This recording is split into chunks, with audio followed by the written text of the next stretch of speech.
حكاية عن شاعر يمني مبدع خزن القاف ثم حلق به الخيال، فحكم العالم لمدة ساعتين، حرر فيها القدس واتخذ قرارات عديدة.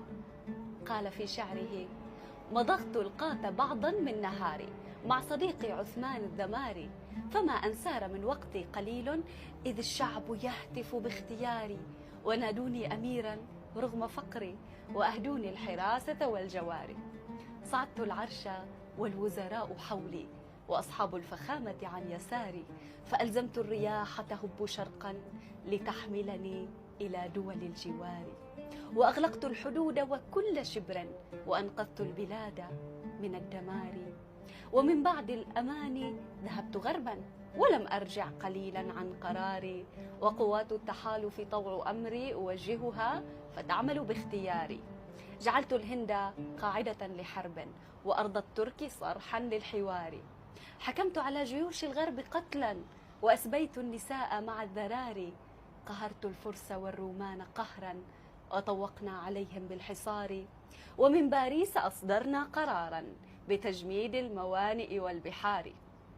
أخذت بايدن معبوتا قصرا، وبنيامين أسرع بالفرار. جعلت الروس ترجو أي حل، وأمريكا تطالب بالحوار. فتحنا القدس في عز وفخر، وأجلينا اليهود إلى البراري، وصلينا بها ظهرا وعصرا، وكبرنا بهذا الانتصار. وحوطنا على الأقصى بسور، وطهرناه من رجس وعار. ومن ثم اتجهنا في شموخ لتطوير وأحداث حضاري.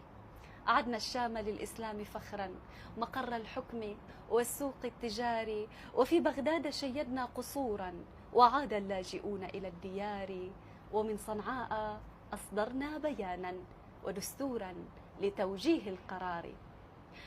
ولما أن رميت القاة ليلا، وناديت الحراسة والجواري إلي بالعشاء، فما مجيب، ولم ألقى سوى ذاك الذمار.